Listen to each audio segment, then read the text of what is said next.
कौन बताएगा? आप में से कोई बताइए क्या है विषय आज का? कृष्ण के साथ अपने संबंध को दृढ़ करना। हाँ, कृष्ण के साथ अपने संबंध को दृढ़ करना। तो हमें अभी तक ये पता चल चुका है कि हमारे जीवन का लक्ष्य है भगवान कृष्ण में अपनी चेतना का निवेश करना। वो हमें पता चला, हमें बात अच्छे से पता चली है। सारे शास्त्रों का यही निचोड़ है कि जितना अधिक से अधिक हम भगवान के साथ अपने संबंध को प्रगाढ़ करेंगे उतना ज्यादा हमारे लिए बेनिफिट है। जैसे हम जीवन में भी जिसको सबसे ज्यादा समय देते हैं उसके साथ हमारे संबंध सबसे अच्छे होते हैं। Is it not?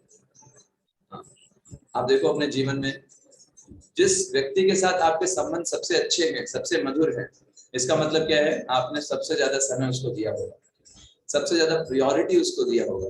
ऐसा नहीं होता है? Is it right? जी प्रभु जी। यस। तो ऐसे ही अगर हमको अपने भगवान के साथ संबंध को अच्छा बनाना है तो क्या करना होगा? सेवा। हाँ, सेवा देना होगा, समय निकालना होगा, उनको समय देना पड़ेगा। हाँ, प्रायोरिटी देना होगा। तो ये चीजें हमें देखनी होंगी और साथ साथ में हमें उस व्यक्ति को अपने जीवन में महत्वपूर्ण जगह देनी होगी कि हाँ वो व्यक्ति मेरे लिए इम्पोर्टेंट है। तब जब हम ऐसा करते हैं तो अपने आप ही उस व्यक्ति के साथ हमारे संबंध जो होते हैं वो गहरे हो जाते हैं। ऐसे ही होता है ना? जी। और उस व्यक्ति से संबंधित जो भी चीजें हैं वो हमें भी अच्छी लगनी चाहिए, है ना? वैसे ही भगवान कृष्ण से संबंधित जो भी हैं, चाहे वो भगवान कृष्ण से संबंधित कोई उनके पूजा करने की सामग्री हो, उनके डिवोटीज हो, है ना, जो उनके लिए जीवन जीते हैं, उनके आधारित पुस्तकें हों जिनमें उनके गुणों का वर्णन है, ये सब हमको पढ़ना चाहिए, उनके प्रति रिस्पेक्ट होना चाहिए, आदर भाव होना चाहिए, है ना? अब जैसे मान लीजिए आप किसी को बहुत पसंद करते हैं लेकिन वो जिस चीजों को पसंद करता है वो आप पसंद नहीं करते, तो फिर उतना अच्छा संबंध नहीं बन पाएगा, है ना? तो ऐसे ही भगवान कृष्ण जिन चीजों को पसंद करते हैं, भगवान कृष्ण किसको पसंद करते हैं? उनसे संबंधित जितनी भी चीजें हैं तो सब हमको अच्छी लगनी चाहिए और हमें उनसे एसोसिएशन करने की हमारी इच्छा होनी चाहिए। तब हमारा संबंध जो है वो बहुत अच्छा हो जाएगा। तो इसीलिए हम आपको शेयर करते हैं, दिखाते हैं। बहुत ही अच्छा ये श्लोक है। Just I want to share with you. Bhagavad Gita 8वां अध्याय 5वां श्लोक, और ये आपके लिए आज का होमवर्क भी है। This is homework. अंतकाले च मामेवा स्मरन् मुक्त्वा कलेवरम्। 8वां अध्याय 5वां श्लोक। यह प्रयाति समद्भावम् यात्रिनास्त्रत्य संशया।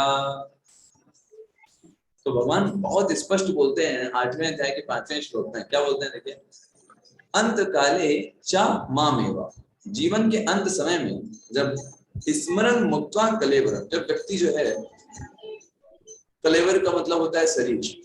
एक शरीर को ही अलग अलग नाम से पुकारा जाता है।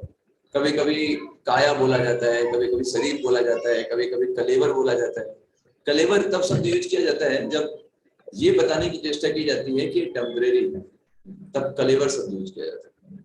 तो जीवन के अंत समय में जब हम शरीर को छोड़ रहे होते हैं तब हमको क्या करना चाहिए? स्मरण मुक्त्वा। उस समय अगर हम स्मरण करें, भगवान का याद कर पाए, तो क्या होगा? यह प्रयाति स मद भाव, वो व्यक्ति जहां जाएगा वो कहां जाएगा? मद भाव, मतलब मेरे धाम में आएगा। याति नास्त्रत्य संशय, मतलब क्या है इसका? याति नास्त्रत्य संशय मतलब स्पष्ट हो रहा है ना? प्राप्त करना। हाँ, याति नास्त्रत्य संशया, कोई भी संदेह नहीं है। ये पक्की बात है कि अगर वो जीवन के अंत समय में मुझे याद कर पाया, मेरा स्मरण कर पाया, अगर वो इतना प्यूरिफाइड स्टेज में है, तब वो मेरे को प्राप्त करेगा ही, आध्यात्मिक जगत में जाएगा ही, इसमें कोई संशय नहीं। अब व्यक्ति सोचे कि अरे मेन फोकस तो हमारा क्या है, हम क्या कर पाए जीवन के अंत समय में, बताइए। भगवान के हिसाब से क्या करना चाहिए अगर हमें भगवान का धाम प्राप्त करना है जीवन के अंत समय में? नाम लेना है प्रभु का, हाँ, भगवान का। स्मरण करना। ठीक है, अब स्मरण करना अंत समय में आसान नहीं, ठीक है, इट्स नॉट इजी, है ना। ऐसा नहीं है कि तो नाम ही लेना है ना, क्या है, ले लेंगे अंत समय में, जब आएगी मृत्यु तब ले लेंगे, बोल देंगे हे राम हे कृष्ण हरे कृष्ण बोल करके शरीर छोड़ देंगे। But it is not easy actually, क्योंकि अंत समय में आसान नहीं ना है। आपको गरुड़ पुराण के मुताबिक जब एक साथ 10,000 भिक्षु वो काटते हैं, उतना पेन होता है जब व्यक्ति शरीर छोड़ता है ना। अभी तो हमारा एक भिक्षु काट ले तो हालत खराब हो जाती है, भगवान तो क्या हम सब कुछ भूल जाते हैं ठीक है, जब 10,000 भिक्षु एक साथ काटेंगे उतना दर्द होता है अगर शरीर छोड़ते समय। एक्चुअली इतना दर्द नहीं होता, शास्त्र हमको बताने का प्रयास करते हैं कि हमारी आसक्ति संसार में इतनी ज्यादा होती है कि आत्मा जब शरीर छोड़ती है तो शरीर से रिलेटेड इतनी सारी चीजों को अपना मानते हैं कि मैं इतना हूँ, मैं ये हूँ, मैं इस पोस्ट पर हूँ, मैं इस पोजीशन पे हूँ, मैं इस परिवार में हूँ, मैं मुखिया हूँ, मैं सुंदर हूँ, मैं इतने, मैंने डिग्री है, मैं इतनी बड़ी यूनिवर्सिटी में हूँ। ये सब चीजें वो 40,000 भिक्षु से कम नहीं है, 10,000 भिक्षु से कम नहीं है उनको उनको ये सारा कॉन्सेप्ट। ठीक है, अभी हमारा अगर एक फोन गिर जाता है, छत पर से हम डिस्कस कर रहे थे, तो एक फोन गिर जाता है तो कितना हृदय में चोट लगती है ना, मेरा फोन गिर गया, उसकी स्क्रीन टूट गई होगी, ऐसा लगता है कि बहुत बड़ा हो गया। फोन क्या है, वो तो आपने खरीदा था जस्ट। तो मृत्यु के समय तो सारी चीजें एक साथ छीन ली जाती है, ये तो जस्ट एक फोन था। जितना भी हमने पूरा साम्राज्य फैलाया है, ये यहाँ प्लॉट वहां प्लॉट, है ना, ये घर बनाया वो घर बनाया, सारा एक साथ छीन लिया जाता है। तो वो 10,000 बच्चों से कम थोड़ा ना है ना वो 10,000 बच्चों ही है एक्चुअली। तो जीवन के अंत समय में भी अगर हमको याद रखना है तो इसके लिए प्रैक्टिस चाहिए, प्रैक्टिस चाहिए।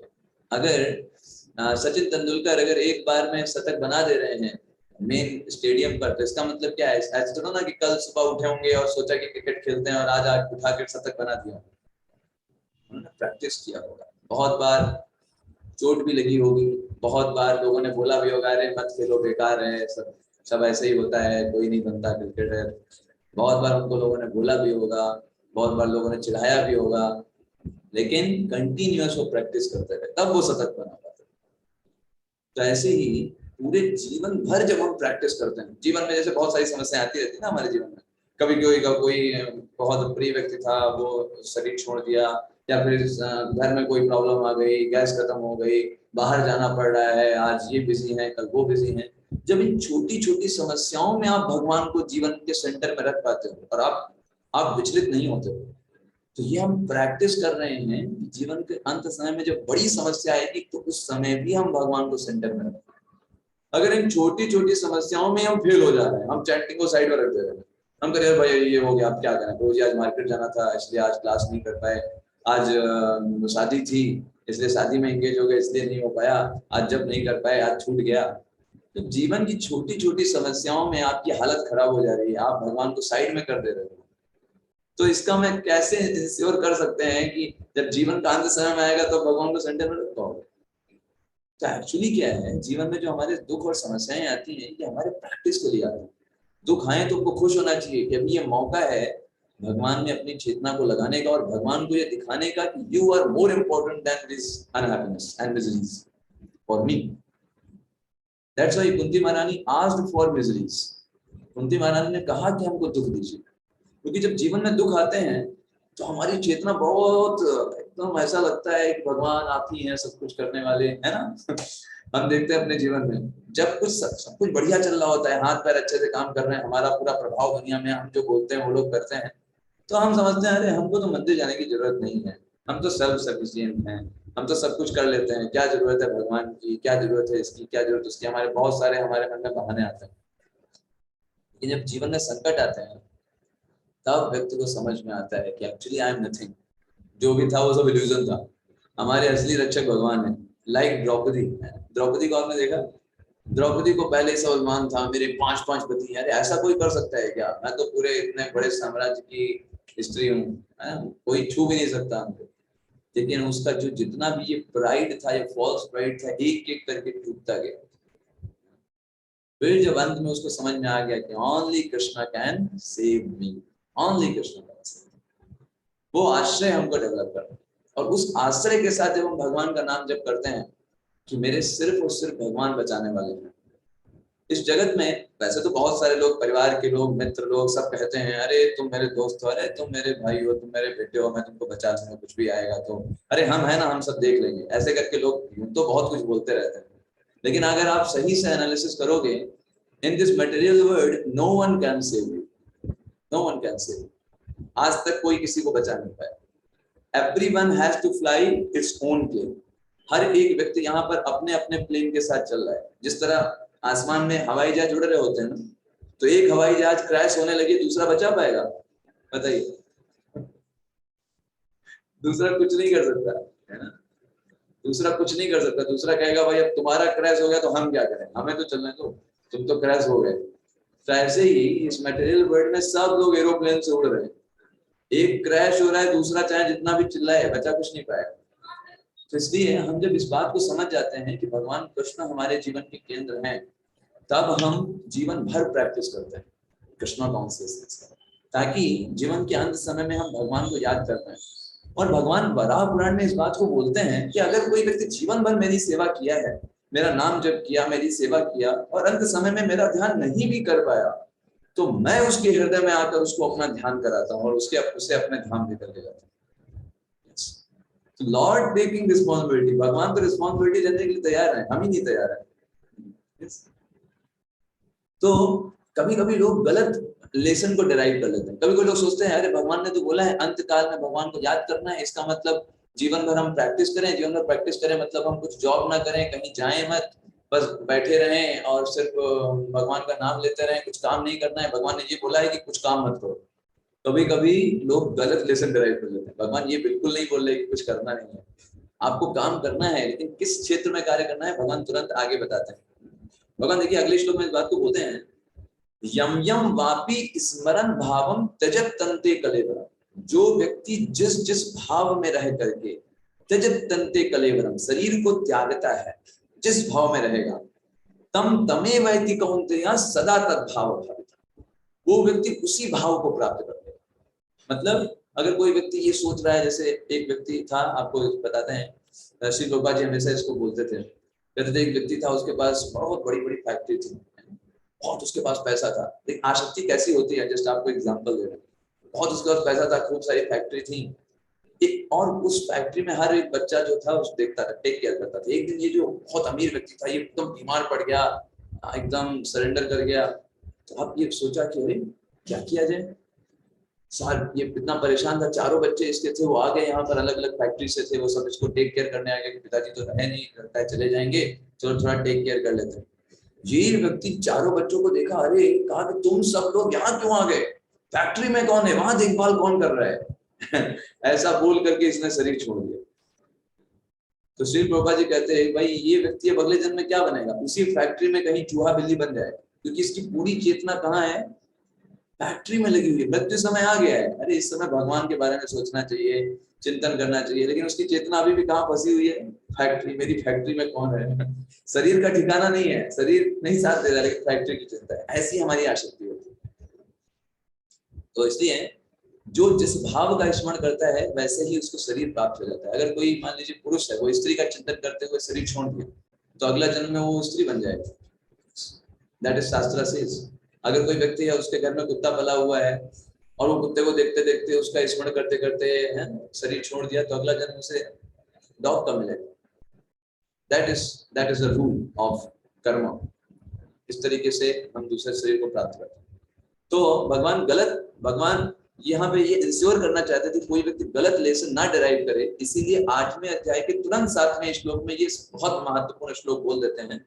और यही 3 श्लोक हैं जो हमारे आज के लिए होमवर्क भी रहेंगे, 8.5, 8.6, 8.7। और ये आपको याद करके होमवर्क को सबमिट भी करना है ना, फिर से लेवल 2 में अभी सब रेडी नहीं है। तो 3 आपको 8.5, 8.6 और 8.7 आपके लिए होमवर्क भी। भगवान ये बहुत इंपॉर्टेंट श्लोक बोलते हैं। क्या बोलते हैं, अर्जुन ये सोच सकता था भगवान आप तो यही बोल रहे ना भाई, अंत समय में तो आपको याद करना है, तो बस मैं वही करता हूँ, युद्ध मैं नहीं करूंगा, मैं आपका भजन करता हूँ, आपका नाम लेता हूँ, युद्ध में छोड़ देता हूँ। भगवान कहते हैं नहीं अर्जुन, जो तुम्हारी ड्यूटी है उसको करो। क्या तस्मात् सर्वेषु कालेषु, इसलिए अर्जुन प्रत्येक समय क्या करो, माम अनुस्मर युद्ध चा, मेरा स्मरण भी करो और क्या करो, युद्ध करो। युद्ध करो। युद्ध नहीं छोड़ना है, भागना नहीं किसी भी चीज से, किसी भी रिस्पॉन्सिबिलिटी से नहीं भागना है। ये नहीं अरे हम तो भगवान का नाम जप कर रहे हैं, हम खाना नहीं बनाएंगे। क्यों भाई, खाना क्यों नहीं बनाएंगे? आपकी अगर ड्यूटी है एज अ गृहिणी, अगर आपकी ड्यूटी है सभी के लिए खाना बनाना, लेकिन आप भगवान का नाम जप करने के नाम पर आप कह रहे हो हम खाना नहीं बनाएंगे, है ना, या फिर हम पढ़ाई नहीं करेंगे, हम तो भगवान का नाम जप कर रहे हैं। No, that is not the case. आपको और अच्छी पढ़ाई करनी है और साथ साथ में भगवान का स्मरण भी करना है। भगवान कहते हैं मय्यर पित मनोबुद्धिर मामे वैशेष शमसेरा। अगर तुम युद्ध भी कर रहे हो, मेरा नाम स्मरण भी कर रहे हो, दोनों चीजों को रख रहे हो, प्रियोरिटी में मेरा स्मरण है, इस तरीके से तुम्हारी मन और बुद्धि जो है मुझ में निवेशित हो जाएगी और कोई संशय नहीं है तुम मेरे पास है। तो ये हमको कल्टीवेट करना है। इसके लिए बहुत अच्छा एग्जांपल देते थे, तस्मात् सर्वेषु कालेषु, मतलब कैसे हर समय हम भगवान को याद कर सकते हैं। तो इसमें प्रभुपाद जी बताते हैं, जैसे मान लीजिए कोई एक व्यक्ति है, वो कारखाने में काम करता है, कहीं बाहर काम करता है, वहां बहुत मेहनत करता है, लेकिन अगर उसके घर पे एक जो बच्चा है, उसका ही खुद का बेटा, वो बीमार है, ठीक है, तो ये व्यक्ति भले कारखाने में काम कर रहा है, वहां पर बॉस है, हो सकता है वो कभी डांट लगा सकता है या कोई अवार्ड देगा, बहुत कुछ कर सकता है जो बॉस है, लेकिन इस व्यक्ति का दिमाग ना तो अवार्ड पाने में है और ना बॉस की डांट में। वो बोलेगा तुमको जो डांटना हो डांट लो, जो अवार्ड देना हो दे दो, हमारा यहाँ से कोई मतलब ही नहीं है, हमें तो घर पे जाकर के बच्चे का टेक केयर करना है, वो कैसा हेल्थ में होगा उसका पूरा कॉन्शियसनेस वहीं पर होगा, मेरा बेटा कैसा होगा, वो बीमार तो नहीं हुआ होगा, उसको डॉक्टर को दिखाया होगा कि नहीं दिखाया होगा। ऐसे एक डिवोटी को मटेरियल लाइफ को जीना चाहिए। आउटवर्ड तरीके से वो ऐसा ही दिखाई देगा, अरे भाई ये जॉब कर रहा है, मेहनत कर रहा है, बाहर जा रहा है, सब लोगों से मिल रहा है, लेकिन अंदरूनी आंतरिक रूप से वो सोच रहा होता है अबाउट, है ना, मेरा जब करना है, घर जाऊंगा फिर मैं भगवत गीता पढ़ना है, आज भगवत गीता के श्लोक करना है, चैंटिंग करना है, रिपोर्ट लगना है, वो उसके दिमाग में यही चल रहा है, उसके जीवन का लक्ष्य यही है। बाहर से कोई व्यक्ति देखेगा कहेगा ये तो सिंपल लाइफ जी रहा है, इसका भी परिवार है, इसके भी बच्चे हैं, ये भी विवाह किया हुआ है, बाहर से दिखने में वो एकदम समान तक पर काम करते हैं। Yes correct. यस अरुण प्रो जी, आप कुछ बोल सकते हैं, अनम्यूट नहीं देगा, आप अनम्यूट करके बोल सकते हैं अरुण को। जो कृष्ण भावना भावित है, जैसे समान स्तर पर समान पद पर कार्य करके दिख सकता है, लेकिन बाहर से वो इंटरनली तो भौतिकता वाला बात व्यक्ति अलग ढंग से काम करेगा, और जो कृष्ण भावना भावित व्यक्ति है वो अपने ढंग से काम करेगा, कृष्ण को ध्यान में रखते हुए। जो कोई व्यक्ति कृष्ण भावना भावित होता है, वो अपने आप, भले वो भौतिक कर्म ही क्यों ना कर रहा हो, अपने आप वो मुक्त रहता है ना? वो जितना कर्म करेगा, जितना कृष्ण भावना भावित में कर्म करेगा, वो मुक्त होता हुआ चला जाएगा, ऐसा ऊपर से दिखेगा वो भौतिक कार्यों में कर रहा है, भौतिक अपने कार्य कर रहे हैं। Correct correct. तो अभी हम, ये बहुत छोटा तात्पर्य है लेकिन बहुत इंपॉर्टेंट है प्रभुपाद जी जो इसका तात्पर्य हमने पढ़ा है, हमने पढ़ा है उसे अच्छे से। वही आपने पढ़ा, यही चीज मैं दिखाना चाह रहा हूँ सभी। तात्पर्य देखिए इसका, प्रभुपाद जी बहुत छोटा लिखते हैं बट ये बहुत इंपॉर्टेंट तात्पर्य, बहुत ही स्पष्ट पढ़िएगा इसको, स्पष्ट तात्पर्य।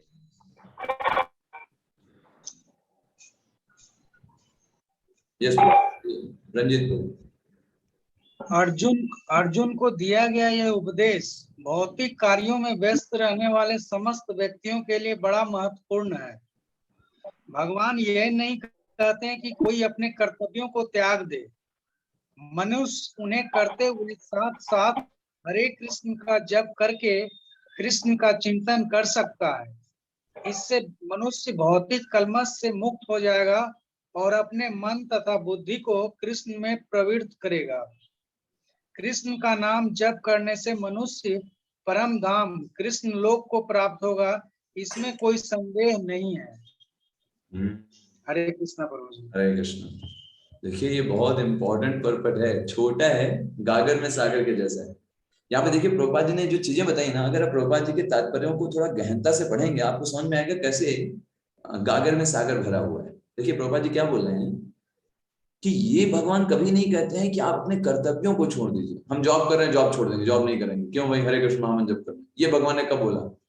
तो कभी नहीं भगवान ने बोला। ठीक है, क्या करना है उन्हें करते हुए साथ साथ हरे कृष्ण महामंत्र का जप करना है। अच्छा तो क्या होगा साथ साथ करेंगे तो देखो क्या होता है, जब हम बाहर कहीं जॉब करने जाते हैं, मैटेरियलिस्टिक लोगों से मिलना होता है, अनेक लोगों से, जो लोग भगवान से विमुख हैं, ऐसे लोगों से बातचीत करनी पड़ती है, मिलना पड़ता है, तो जाहिर सी बात है उनका प्रभाव हमारे ऊपर पड़ेगा। ये तो श्योर है, क्योंकि हम ऐसे लोगों से मिल रहे हैं, उनसे बातचीत कर रहे हैं, हमारी डीलिंग्स है। जैसे लोगों के साथ उठना बैठना होगा, थोड़ा बहुत प्रभाव तो हमारे ऊपर पड़ेगा ही, उनकी भौतिकवादी सोच का, है ना। तो प्रभुपाद जी क्या बोल रहे हैं, मनुष्य भौतिक कलमश से मुक्त हो जाएगा। कैसे? जब हरे कृष्ण महामंत्र साथ साथ वो जप करता है।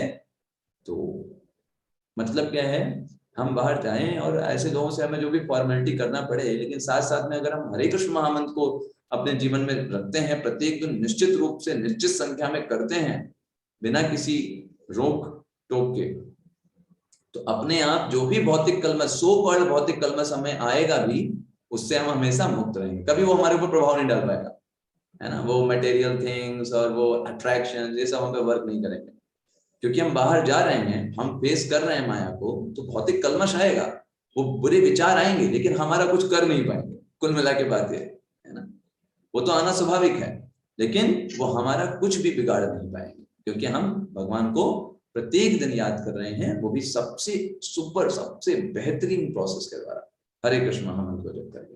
और तुरंत प्रभुपाद जी बोलते हैं, इस तरीके से इसकी मन और बुद्धि हमेशा एंगेज रहेगी और वो भगवान मेरे धाम को प्राप्त करेगा। There is no doubt in it. तो अभी देखिए भगवान साफ साफ बोल रहे हैं, इसमें कोई संदेह करना ही नहीं है। अगर कोई व्यक्ति इस तरीके से कार्य करेगा, अपने आप को भगवान की प्राप्ति करेगा ही, भगवान के धाम जाएगा ही, इसमें कोई हमें संदेह करने की जरूरत नहीं। ये चीज हमारे लिए बहुत इंपॉर्टेंट है और बहुत हमको एक फेथ प्रदान करती है कि अगर हम बस इस प्रोसेस को हम पूरे जीवन भर अपने से लगा के रख पाए, प्रत्येक दिन हम भगवान का नाम ले पाए, तो फिर हमें और जो कुछ भी कर रहे हैं उसको हम भगवान के अधीन बना सकते हैं धीरे धीरे करके। अब आप देखो, हर एक युग में एक धर्म होता है जिसके द्वारा हम भगवान को प्राप्त कर सकते हैं। सतयुग में श्रीमद् भागवतम का श्लोक है, कृते अध्यायतो विष्णुम त्रेतायाम यजतो मखे। सतयुग में भगवान का ध्यान किया जाता था, तब भगवान की प्राप्ति होती थी, है ना। और क्योंकि वहां पे ध्यान करना आसान भी था, क्योंकि लोग इतना फोकस्ड होते थे, इतना प्योर होते थे हर्ट से, कि ध्यान करते थे, भगवान को प्राप्त कर लेते थे। अब आपको बताएं, जो हिरण्यकश्यपु है वो सतयुग का था, प्रहलाद महाराज सतयुग में थे। हिरण्यकश्यपु ने 60,000 वर्ष तक ध्यान किया था। आप सोच सकते हो कितना, 60,000 वर्ष।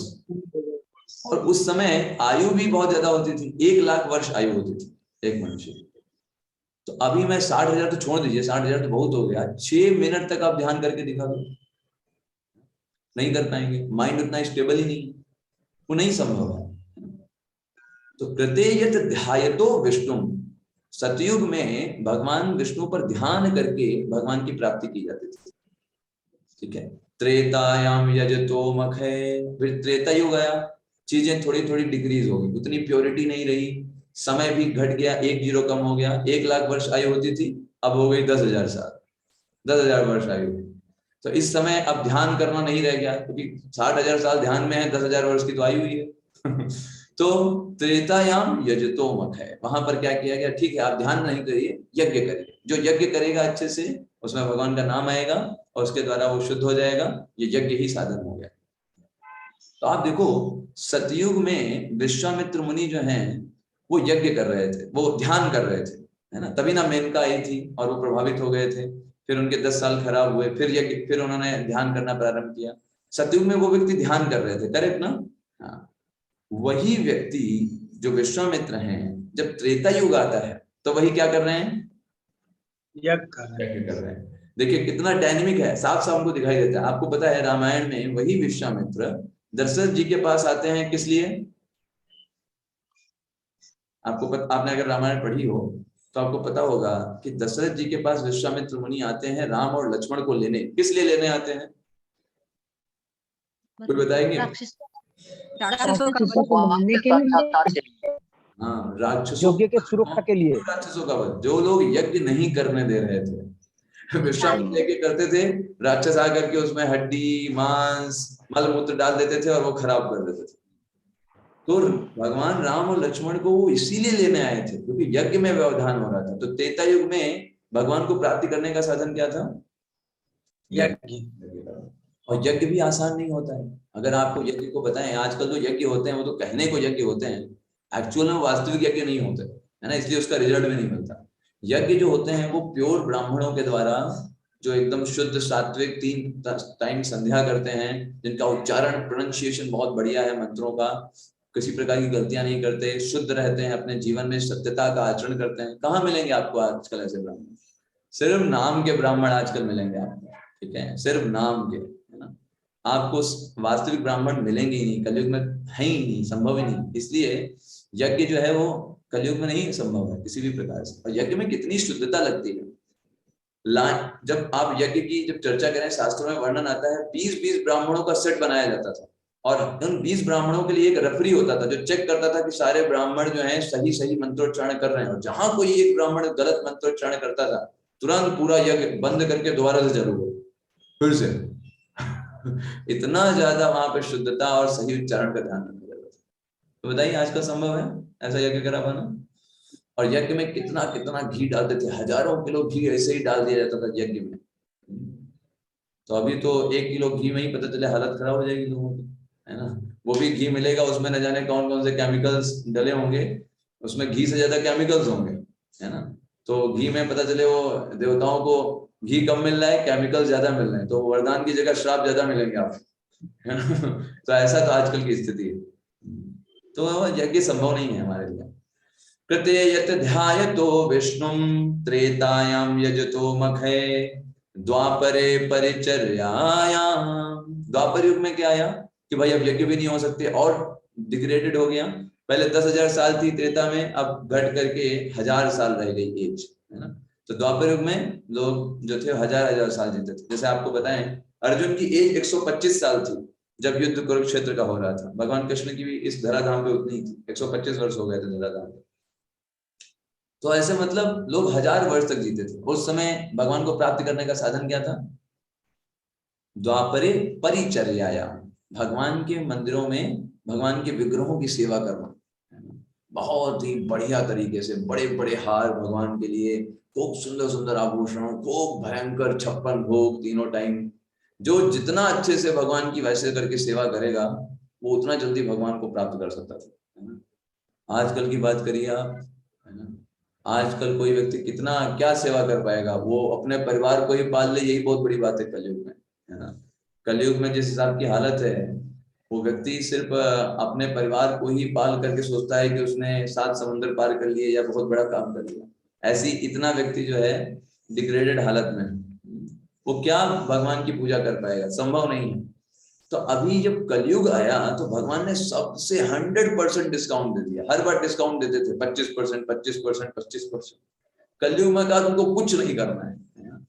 कृतेय ध्यायतो विष्णुं त्रेतायां यजतो मखे द्वापरे परिचर्यायां कलौ तद हरि कीर्तनात्। मतलब क्या है, जितना फायदा, जितना प्रॉफिट आपको सतयुग में 60,000 साल तक तपस्या करके प्राप्त होता था, घर से दूर अकेले और बस ध्यान करो बस, जितना फायदा, जितना प्रॉफिट आपको मिलता था त्रेता युग में बड़े बड़े यज्ञ कराने से, बड़े बड़े ब्राह्मणों को और उनको सबको टेक केयर करने से, जो प्रॉफिट, जो फायदा मिलता था, जो फायदा आपको द्वापर युग में बड़े बड़े विग्रहों के बहुत भयानक 56 भोग और उनको डेकोरेट करने में मंदिरों को, जो आपको बेनिफिट, जो फायदा मिलता था, जो आपका स्पिरिचुअल अपग्रेड होते थे, वही कलयुग में सिर्फ भगवान का नाम कीर्तन करने से मिल जाता है।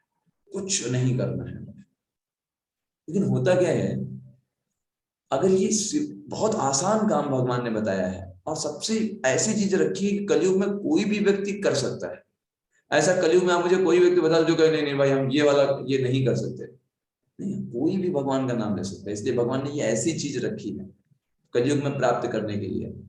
लेकिन होता क्या है, लोगों को अगर आप डायरेक्ट बोलेंगे, आप जैसे मान लीजिए फर्स्ट टाइम किसी से मिले, उससे कहिए बस आप भगवान का नाम जप करना है और आपको कुछ नहीं करना है, तो बोलेगा बस इतने से भगवान मिल जाएंगे हमको। नहीं नहीं नहीं, कुछ कठिन वाला बताइए। कुछ मेहनत वाला बताइए जिसमें थोड़ा पसीना निकले, जिसमें हमको एक पैर पे खड़ा रहना पड़े थोड़ा 10 दिन तक, या कम से कम एक टाइम खाना खाना हो। आपको ये सब कुछ नहीं करना है, ये सब बाहरी, कलयुग में सब इफेक्टिव नहीं है। कलयुग में सिर्फ भगवान का नाम ही इफेक्टिव है। लेकिन लोगों को अगर आप डायरेक्ट ये बताओगे ना तो लोगों को पचता नहीं है ना। तो आप देखेंगे हमारा जो 7 डे सेशन कोर्स होता है ना, तो हम 6 दिन खूब सारा इधर उधर खूब सारी चीजें बताते हैं आपको है ना, खूब ये तत्व वो तत्व वो तत्व, तो इतना उसका दिमाग जो है वो पूरा भर जाता है आध्यात्मिकता से। तब उसको 7 दिन बताते हैं, देखो ये सब तो है लेकिन आपको करना क्या है, भगवान का नाम जप करना है, यही बस सार है तब कहते हैं हाँ हाँ ये वाला काम हम कर लेंगे, ये वाला कर लेंगे।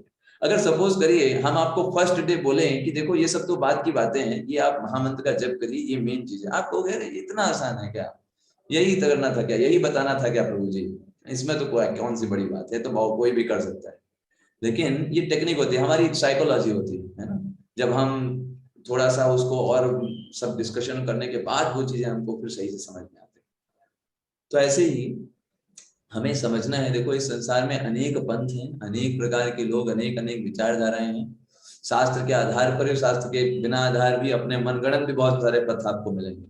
लेकिन एक बार हमको अपने माइंड में सेट कर लेना चाहिए, कलयुग में और कुछ नहीं है, और कोई काम नहीं आने वाला है, ना कोई और माध्यम है भगवान को प्राप्त करने का।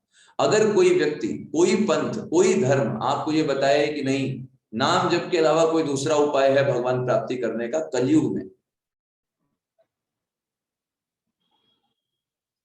हरे कृष्ण, अभी आवाज आ रही है? आ रही। नेटवर्क में कुछ प्रॉब्लम है। हरे कृष्ण प्रभु जी।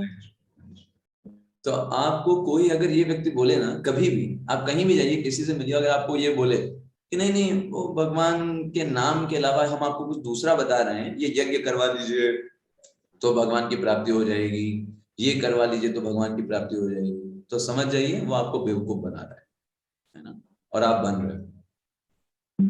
पूरे शास्त्र और हर जगह यही पता हमको बताया जाता है, कलयुग में सिर्फ एक ही साधन है, बाकी सब में था, आई एग्री कि बाकी मैं आपको ये परिचर्या करने से या फिर ध्यान करने से, ध्यान करें निराकार पे बैठ करके, ये सब करने से वहां पे फायदा होता उस युग में। कलयुग में कोई फायदा नहीं होता।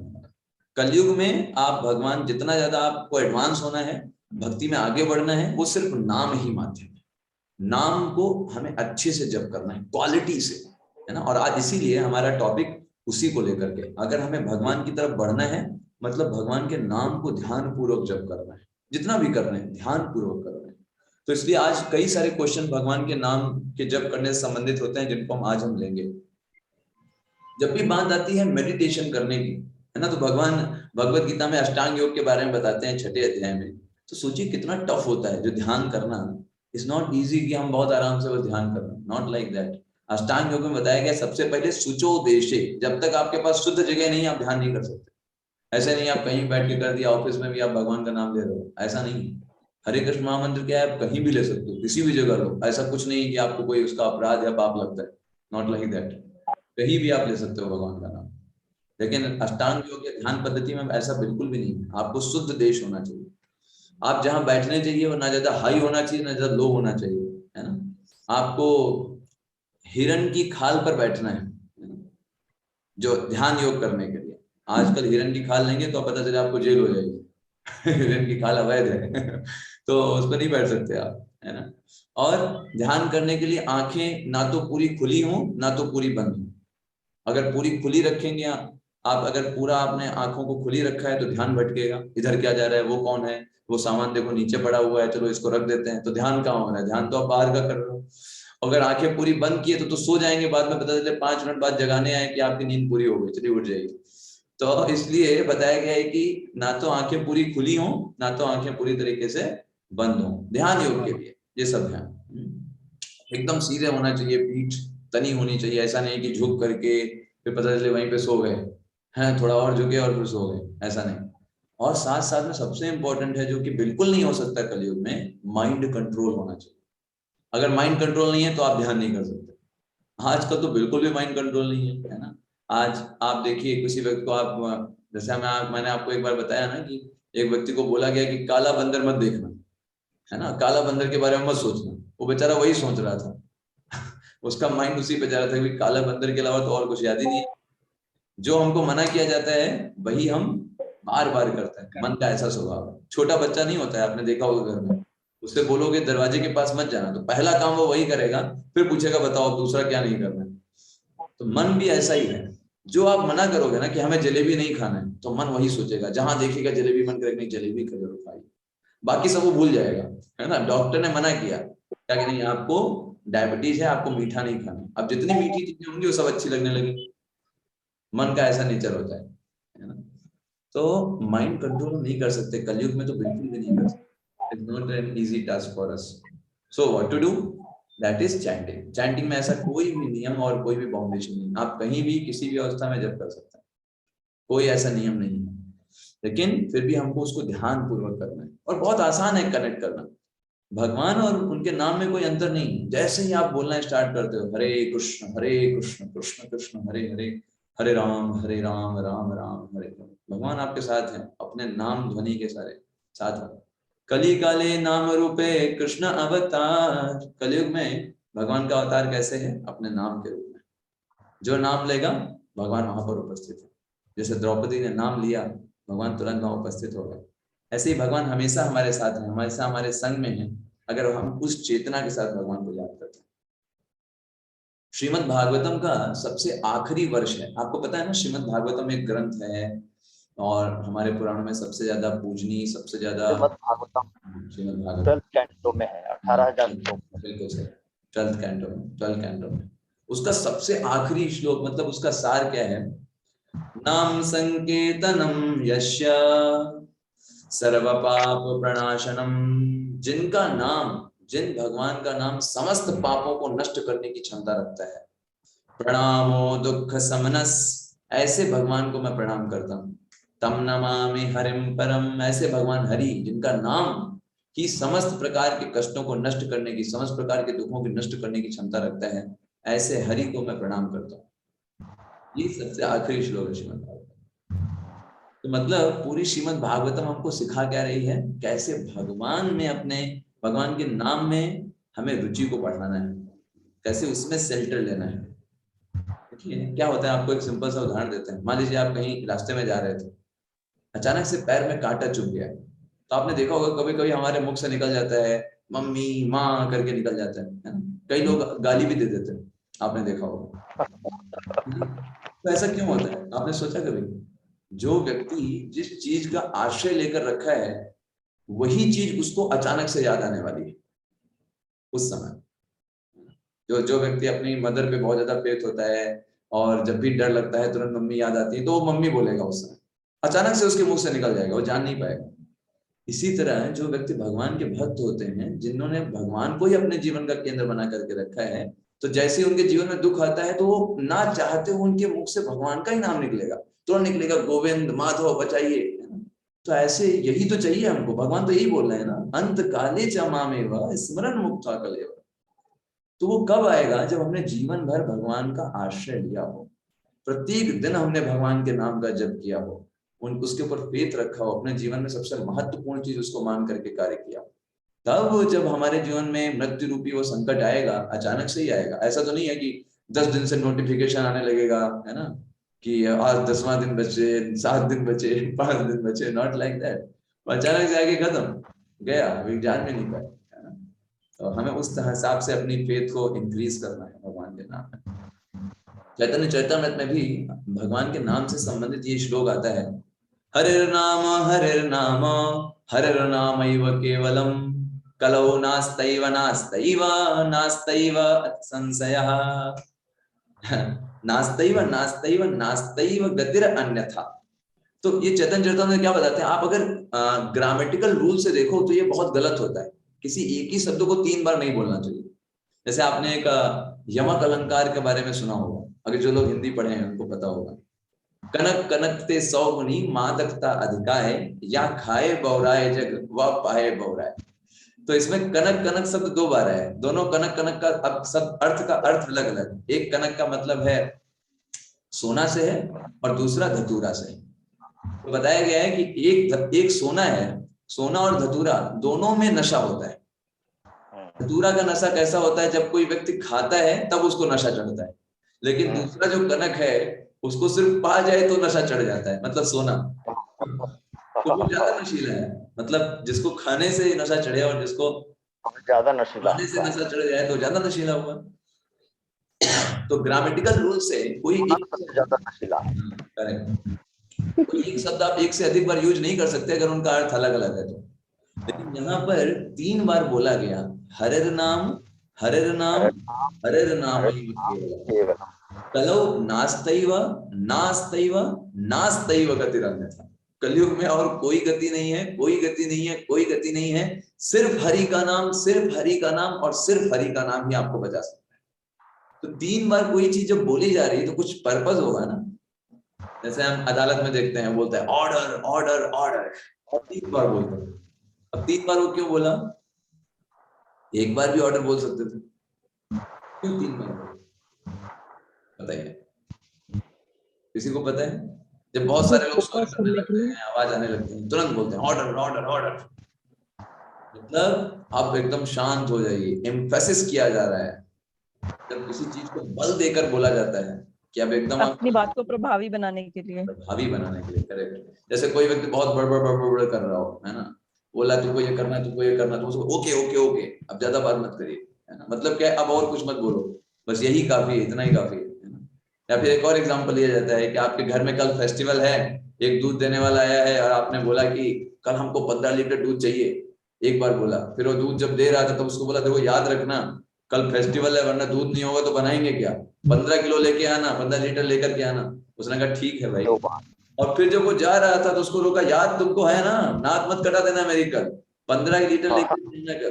तो बोलता है अच्छा अच्छा ठीक है, याद है याद है ना। तो ऐसे ही जब किसी बात को बहुत जोर देना होता है तो 3 बार बोला जाता है। तो ऐसे ही चैतन्य चरितामृत में जो श्लोक है ये 3 बार ये आश्वस्त करने के लिए कि और कभी मत सोचना कि कुछ और से कोई फायदा होने वाला है, कलयुग में तो नहीं होगा। हरेर नाम हरेर नाम हरेर नामैव केवलम, केवलम भी लगाया गया। कलयुग में और कोई गति नहीं है, कोई गति नहीं है, कोई गति नहीं है। तो रिपीटिशन से एम्फेसिस को बताया जाता है। कभी कभी लोग ये प्रश्न पूछते हैं, प्रभु जी ये जो आप हरे कृष्ण महामंत्र बताते हैं ये कहाँ से है, किस शास्त्र में है भाई ये मंत्र लिखा हुआ? तो उनके लिए आंसर रहता है ये कली शंकरण उपनिषद है। ये उपनिषद 108 उपनिषदों में एक महत्वपूर्ण उपनिषद है, कली शंकरण उपनिषद। इस उपनिषद में ब्रह्मा जी नारद जी पूछते हैं, जब नारद जी तो जानते हैं वो भगवान के शुद्ध भक्त हैं, वो सभी चीजों के बारे में जानते हैं। वो देखते हैं कलयुग में तो बहुत हालत खराब होने वाली लोगों की, लोगों के अंदर ना कोई शुद्धता रहेगी, ना मन का विचार शुद्ध होंगे, लोग पतित हो जाएंगे। तो ऐसे लोगों के लिए क्या उपाय है? क्या कोई ऐसा उपाय है कि वो लोग इन सारी सिचुएशंस में भी अपने आप को शुद्ध रख पाए? क्योंकि कलयुग का ऐसा प्रभाव है, आप जैसे ही भगवान के परिवेश से बाहर निकलते हो, है ना, जैसे आपने भगवत गीता बंद किया, है ना, माया का प्रकोप चालू, जब तक भगवत गीता आप पढ़ रहे हैं सब कुछ ठीक है जैसे आपने बंद किया माया का प्रभाव चालू, कोई आ जाएगा मम्मी ये चाहिए, कोई बोलेगा पापा हमको मेला लेके चलो, बोले मेरे लिए सामान ले आओ, ये ले आओ वो ले आओ, अब फिर वो माया का पूरा जंजाल चालू हो जाता है। तो नारद जी ने पूछा क्या कोई ऐसा मेथड है या कोई ऐसी चीज है जो कलयुग के लोग हर समय कर सकें और उसके द्वारा वो कलमश से मुक्त हो पाए कलयुग के? तो कलयुग में क्या है, जैसे आप मॉल्स में जाइए तो कभी कोई ऑफर होता है ना, 4 के साथ 2 फ्री। तो कलयुग में अगर आप आए हैं तो मतलब आपको फ्री है, काम क्रोध मत लोगे तो होना ही है, वो बाय डिफॉल्ट आपके मशीन में सेट है। तो कलमश ग्रस्त तो यहाँ सब लोग हैं, तो अभी ये सोचना है कि निकला कैसे जाए इस कलमश से। तो नारद जी ने ये प्रश्न ब्रह्मा जी से पूछा, तो ब्रह्मा जी ने उस समय कली शंकरण उपनिषद में यही श्लोक बोला, हरे कृष्ण कृष्ण कृष्ण हरे हरे, हरे राम राम राम हरे हरे। और ये श्लोक बोलने के बाद, ये जो मंत्र बोलने के बाद ब्रह्मा जी ने बोला इति षोडशकम नामना कली कलमश नाशनम।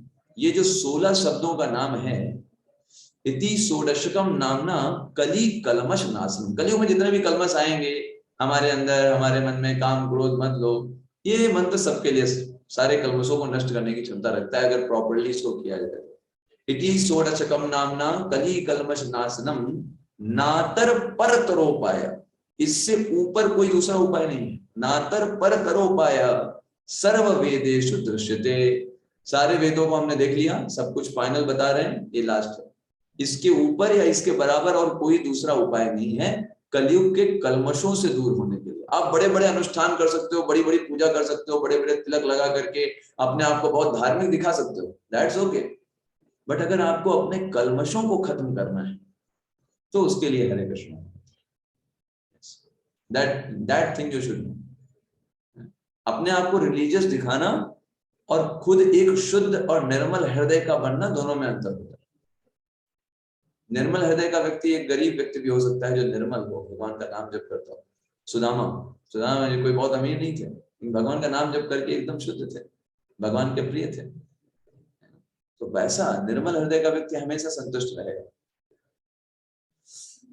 तो हरे कृष्ण महामंत्र वर्क कैसे करता है? ठीक ऐसे ही करता है जैसे आप ये सोचिए कि एक मछली है जो कि पानी में रखी हुई है और उस मछली को आपने बाहर निकाला और रेत में डाल दिया। अब रेत में वो क्या करेगी? आराम से रहेगी या तड़पेगी? तड़पेगी, फड़फड़ाएगी इधर उधर इधर उधर। तो मान लो ये मछली ये सोचे कि अरे अभी तो इधर बड़ी धूप लग रही है, थोड़ा मैं इधर पलट दूं, थोड़ा शांति लगेगी। तो थोड़ी देर तो जो पलटेगी वो तो थोड़ा उसको रिलैक्स मिलेगा क्योंकि इधर का थोड़ा छाया मिल गया, लेकिन फिर धूप चालू हो गई दूसरी तरफ, फिर उधर परेशान होगी, फिर इधर पलटेगी, सोची कि अब थोड़ा रिलैक्स हो गया। लेकिन क्या वो सेटिस्फाई कभी हो पाएगी वहां पर रेत पर? ना, कभी नहीं। यही काम हम इस मटेरियल वर्ल्ड में कर रहे हैं। जो मछली काम रेत पर कर रही है, यही काम इस मटेरियल वर्ल्ड में कर रहे हैं। हम सोचते हैं हम आए हैं आध्यात्मिक जगत से। आध्यात्मिक जगत मतलब पानी की जगह है जहां पर खूब सारा आनंद है, भगवान का साथ है। अब हमको अभी इस भौतिक जगत में डाल दिया गया है। तो जैसे रेत में मछली रहती है, वो सोचती है मैं थोड़ा पलट जाऊं तो थोड़ा शायद आनंद मिल जाए। ऐसे हम सोचते हैं अरे एक बार नौकरी लग जाए शायद आनंद मिल जाएगा, चलो नौकरी कर लेते हैं। फिर सोचते हैं अगर भाई हम ये कर लेते हैं आनंद मिल जाएगा, वो कर ले तो आनंद मिल जाएगा। इस तरीके से जीवन भर प्लान बनाते हैं अपने आप को प्रसन्न रखने का।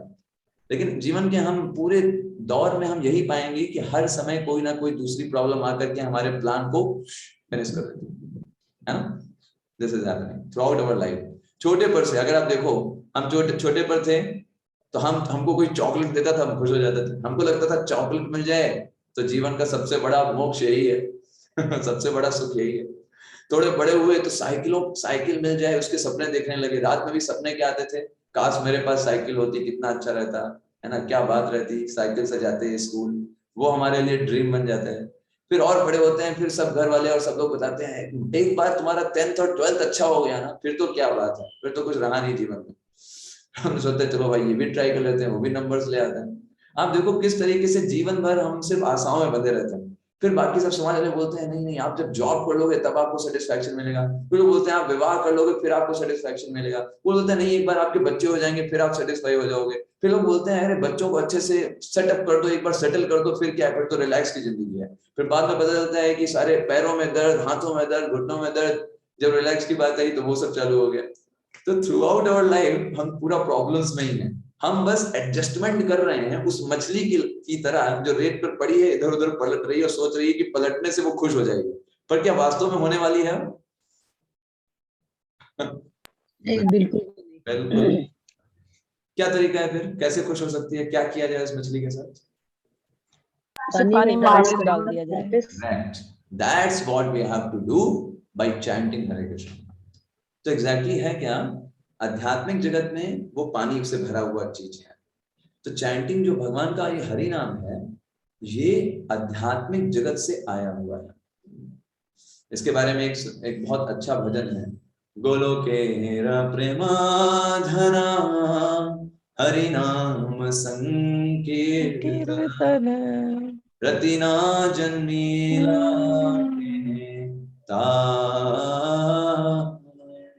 तो बोलते हैं आचार्य कि ये जो हरि नाम है ये गोलोक वृंदावन से आया हुआ है। ये कोई भौतिक जगत का साउंड नहीं, ये आध्यात्मिक जगत का साउंड है। इसलिए जैसे ही हम इसको सुनते हैं, जैसे इसको हम बोलते हैं, हमको दिव्य आनंद की प्राप्ति होती है। ये भौतिक जगत का साउंड नहीं है। और कितना ही बोले हम थकते नहीं। अभी देखिए कितने सालों से 20-20, 25-25, 50-50 सालों से लोग भगवान के नाम का जप कर रहे हैं। सोच सकते हैं आप, एक ही शब्द को दिन में वो 4-4, 5-5 घंटे बोलते हैं। तो अगर ये भौतिक शब्द होता तो ऊब जाते हो, है ना परेशान हो जाते हैं। जैसे मैं आपसे बोलूं कि आप बोलिए चीनी चीनी चीनी चीनी चीनी चीनी बोलिए, है ना, अभी 20-25 बार बोलेंगे आपको, क्या प्रभु जी चीनी चीनी क्या चल क्या रहा है हम चीन देश के वासी हैं क्या? नहीं, आप सोचोगे कि उसमें कोई है नहीं, कोई मतलब नहीं है। लेकिन भगवान का नाम देखिए, वही 3 शब्द है, हरे कृष्णा और राम, और व्यक्ति इन्हीं को पूरा जीवन भर बोल सकते हैं, कभी आपको ऊब नहीं लगेगी, कभी आप बोर नहीं होगे, और बहुत आनंद मिलता है। क्यों? क्योंकि ये आध्यात्मिक जगत का साउंड है। This sound is not from material world, it gives reliefment. तो आप ऐसे सोचिए, जब हरे कृष्ण महामंत्र जप होता है तो उस मछली पर पानी की बौछार हो रही है। तो सोचिए, जस्ट यू कैन इमेजिन, जो मछली रेत पर पड़ी है और धूप में तड़प रही है, इधर उधर पलट रही है, जब उसके ऊपर पानी की बौछार होती होगी, उसको कितना रिलैक्स मिलता होगा, राइट? यस और नो? दैट सेटिस्फैक्शन, जी प्रभु जी। वो सेटिस्फैक्शन और वो संतुष्टि हमको भगवान का नाम देता है, अगर हम सही तरीके से उसको अप्रोच करते हैं। इस भौतिक जगत में हम तड़प रहे हैं, हम कहने को दूसरों के सामने अपना बड़ा हैप्पी फेस दिखा सकते हैं, आई एम वेरी हैप्पी, है ना, मैं बहुत खुश हूँ, मेरे परिवार में सब कुछ बढ़िया है, सब लोग बहुत प्रेम के साथ हैं, but actually that is not thing, that is not there actually. असली चीज यही है। आप देखिए आजकल समाज में लोग जब बाहर जाते हैं, पति पत्नी बाहर निकलते हैं, तो ऐसा लगेगा कि देवी देवता निकले, इतना खुश दिखेंगे साथ में, जब पार्टीज वगैरह में जाएंगे। घर में भले वो लड़ाई करके आए, है ना, बाहर यही दिखाएंगे कि उनसे ज्यादा तो कोई खुश नहीं है इस संसार में। तो ये दुनिया जो है वो दिखाने की दुनिया है, यहाँ लोग दिखाते ज्यादा हैं, एक्चुअल में कोई ऐसा है नहीं, है ना, हर जगह ऐसे ही है। लेकिन अगर आप सही हैप्पीनेस की खोज में हैं तो भगवान का नाम आपको दे सकता है। इसलिए भगवान भगवत गीता में बोलते हैं, ये जगत कैसा है, अशाश्वतम दुखालय। कोई व्यक्ति इस जगत में बोल सकता है कि वो बहुत सुखी है, बहुत हैप्पी है, वो बहुत एंजॉय कर रहा है मटेरियल वर्ल्ड में, है ना, ऐसा करके वो बोल सकता है। तो हमें ये सोचना चाहिए, अगर वो एंजॉय कर रहा है तो वो कितना कर पाएगा और कितना दिन तक करेगा। ये 2 क्वेश्चन हमें पूछने चाहिए उससे। ठीक है, आपको इसमें बहुत अच्छा लग रहा है, आप बहुत एंजॉय कर रहे हो, कितने दिन और आप और करोगे और कितनी देर और कर सकते हो? जैसे मान लीजिए हम एग्जांपल देते हैं, कोई व्यक्ति जो है वो बोले कि हमको स्विमिंग करना बहुत पसंद है, तो कितना दिन स्विमिंग कर पाएगा? क्या वो हमेशा स्विमिंग कर सकता है? नहीं, एक लिमिट है, वहीं तक कर पाएगा। कोई रसगुल्ला खाने को बोले, मुझे रसगुल्ला बहुत पसंद है, बहुत मजा आता है, ठीक है 100 रसगुल्ले खाओ, खा पाएगा? वही जिसको आनंद मानता था वही दुख में बदल जाएगा। और कितने दिन खाएगा? 60 साल के बाद डायबिटीज हो जाएगा, फिर डॉक्टर कहेंगे अब रसगुल्ला खाओगे तो फिर हालत खराब हो जाएगी, फिर हमारे पास मत आना तो उसका रसगुल्ला बंद हो जाएगा। तो इस मटेरियल वर्ल्ड के सुख ऐसे ही है, वो हमेशा नहीं रहने वाले, थोड़े समय तक रहेंगे, और वो भी आप पूरे एक्सटेंट तक उनका लाभ नहीं ले सकते। लेकिन आध्यात्मिक जगत का ऐसा है, आप कितना भी करो कमी है, वो सागर है। हरे कृष्ण महामंत्र में जितना गहरा आप गोता लगाना चाहो लगाओ, और जितना ज्यादा आप गहराई में जाओगे उतने ज्यादा गहरे आपको ज्वेल्स मिलेंगे, मोती मिलेंगे, आध्यात्मिक मोती, जिनको आप रिलीज कर पाओगे। इसे बोलते हैं परम दृष्टवा निवर्तते। जब वो आनंद हमको मिलेगा ना भगवान के नाम में, तब इस भौतिक जगत का कोई भी चीज हमको आकर्षित नहीं कर सकती। अदरवाइज इस जगत में छोटी छोटे आकर्षण है ना, वो हमको प्रभावित कर देंगे, छोटे छोटे आकर्षण, और हम पतित हो जाएंगे। लेकिन जब हमको हायर टेस्ट मिलेगा, जिस व्यक्ति को रसगुल्ला मिल गया वो क्यों चीनी खाएगा भाई? उसने रसगुल्ला खा रहा है, वो क्यों चीनी के पीछे पड़ेगा?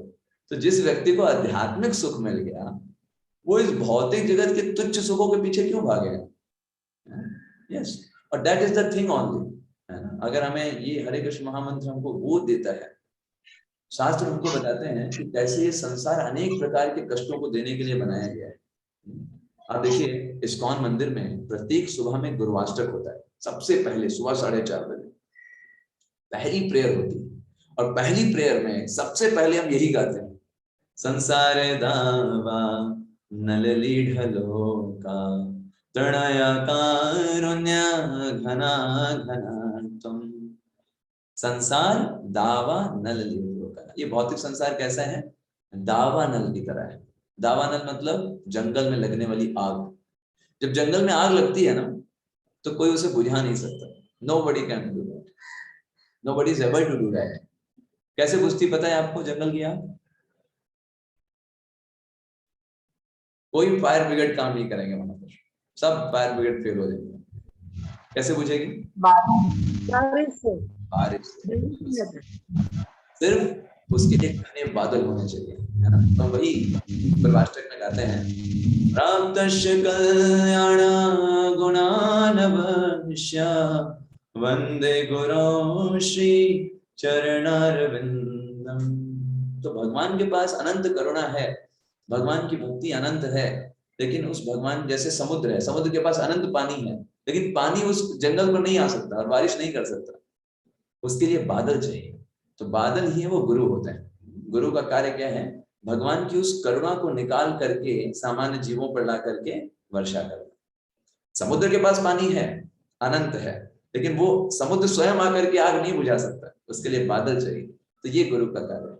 तो हम वही कहते हैं, ऐसे गुरु को हम प्रणाम करते हैं। कभी कभी लोग प्रश्न पूछते हैं कि प्रभु जी, ये जो हरे कृष्ण महामंत्र है, इसका अर्थ क्या होता है, इसका अनुवाद क्या है, अर्थ क्या है?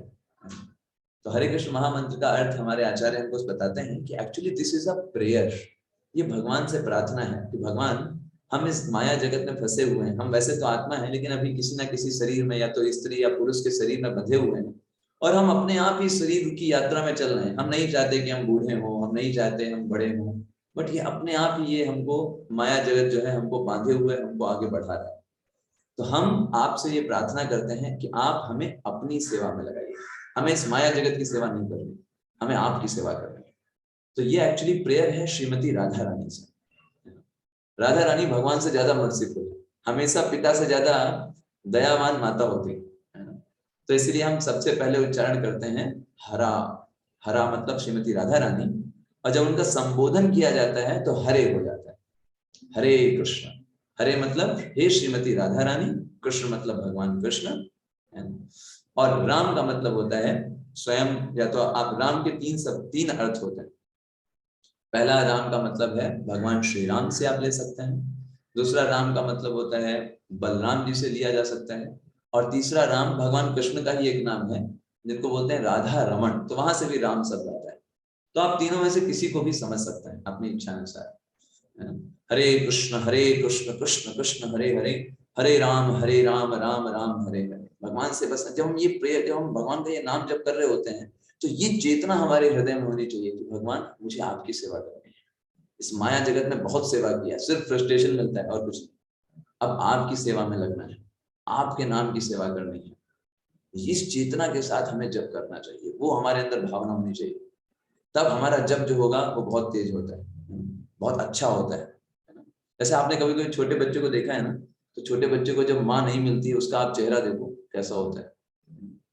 उसे बस माँ चाहिए और कुछ नहीं चाहिए, है ना। वो रोएगा, चिल्लाएगा। उसका आपने देखा है छोटे बच्चों का, किसी की गोदी में नहीं रुकते जब तक माँ नहीं मिलेगी पूरा कोहराम मचा देता है। ऐसी चेतना हमारा होनी चाहिए जब हम भगवान का नाम जप करते हैं कि भगवान बस आप ही चाहिए, आपकी सेवा करनी और कहीं। बहुत किया हमने और लोगों की सेवा, अब माया देवी की कंपनी में रिजाइन करके आपकी कंपनी ज्वाइन कर रहे हैं। ऐसे करके हमारी चेतना में, और उस चेतना के साथ जब करते हैं ना, अलग लेवल होता है। आप सोचो जरा, मैं आपको एक एग्जांपल जस्ट दे रहा हूं।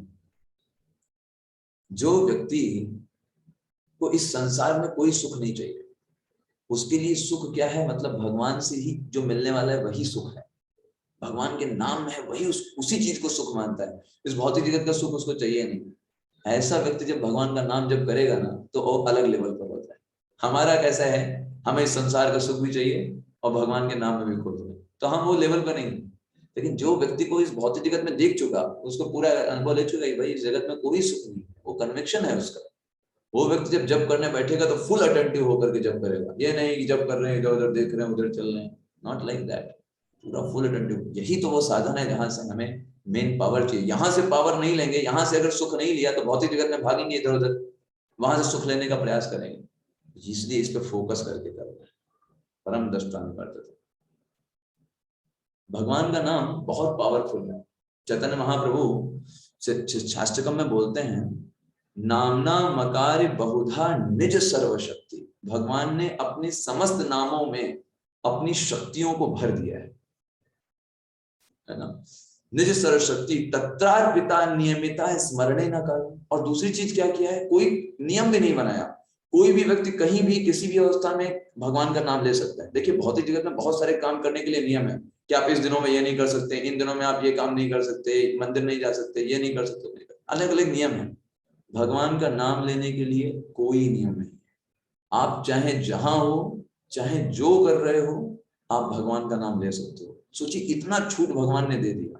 चैतन्य महाप्रभु आगे बोलते हैं, नामना मकार बहुधा निज सर्वशक्ति तत्रार्पिता नियमिता स्मरणे न काला एतादृशी तव कृपा। भगवान आपकी इतनी कृपा है ना, एतादृशी तव कृपा भगवान ममापि दुर्दैवमीदृशमिषा न अनुराग।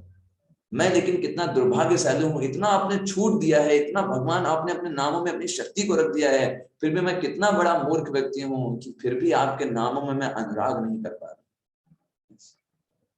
ये कितना बड़ा मेरा दुर्भाग्य है। चैतन्य महाप्रभु सेकंड स्टैंजा में इस बात को बोलता है। तो ये बहुत इंपॉर्टेंट है।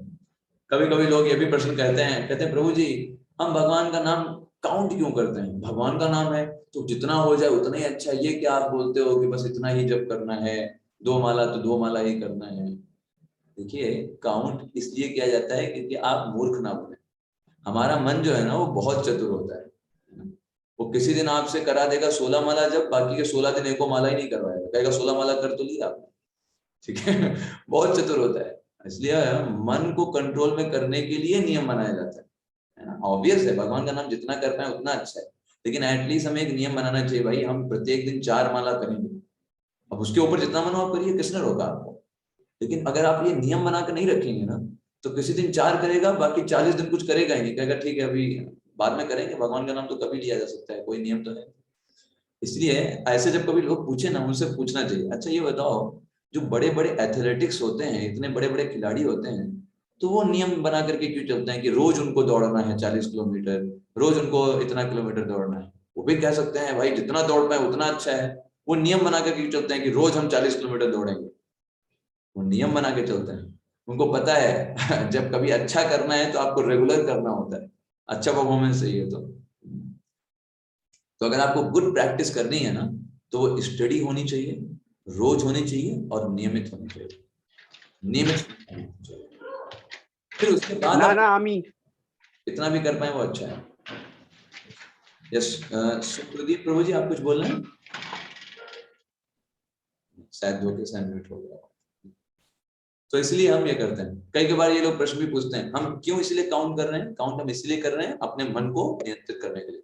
इसलिए आप देखोगे ना, जैसे मान लीजिए आपने नियम बनाया कि मैं 4 माला जप करूंगा प्रत्येक दिन, तो आपका मन 4 माला तक आपको डिस्टर्ब नहीं करेगा, ठीक है। वो कहेगा ठीक है 4 माला का नियम है ना, इसलिए कर लो कर लो कर लो। और जैसे 4 माला हो जाएंगे फिर आप 5वां माला आपको नहीं करने देगा, वो कहेगा अरे 4 माला हो तो गए। तो नियम बनाना बहुत पेरियोडिकल नियम बनाना इसलिए बहुत जरूरी है। बिना नियम के वरना वो व्यक्ति कुछ भी नहीं करेगा, दिन खत्म हो जाएगा, बाद में कहेगा हमने सोचा था कि हम पूरे दिन करेंगे, कुछ भी नहीं हो पाया। ऐसा होता है। कई बार ये भी प्रश्न लोग पूछते हैं कि प्रभु जी 108 ही राउंड क्यों होते हैं बीट्स में, एक माला में 108 ही क्यों होता है। तो उसके कई कारण हैं। देखो जैसे हमारे उपनिषद 108 है ना, तो सारे उपनिषदों का सार यही है कि भगवान का नाम जप। तो हर एक उपनिषद जो है वो एक एक बीट उसके लिए है। ये उपनिषद का भी सार क्या है, भगवान का नाम। ये उपनिषद का सार भी क्या है, भगवान का नाम। इस उपनिषद का सार भी क्या है, भगवान का नाम। सारे उपनिषदों का सार यही है, भगवान में चेतना लगे। और 108 भगवान श्री कृष्ण की प्रमुख गोपियां भी हैं, प्रमुख गोपियां। तो उन सबसे भी हम ये रिक्वेस्ट करते हैं कि हमें भगवान की सेवा में लगाइए। तो हर एक बीट्स के लिए उनसे प्रार्थना करते हैं। ऐसे करके 108 हम 2 ये मुख्य कारण बता सकते हैं। कभी कभी लोग देखते हैं, आपको पता है इस्कॉन में जो जनरल डिवोटीज हैं, जो लोग काफी सालों से हैं, वो कितना माला जप करते हैं प्रत्येक दिन? आप में से किसी को पता है? 16 माला।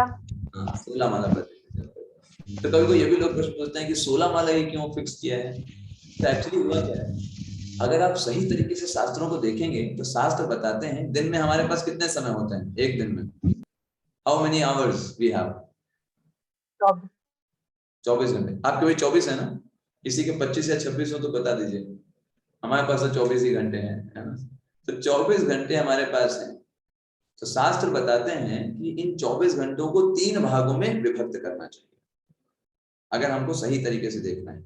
8 घंटे हमारे शरीर के लिए, शरीर को रेस्ट देना, स्नान करना, खाना खाना, ये 8 घंटे इसमें इसके लिए हो जाना चाहिए।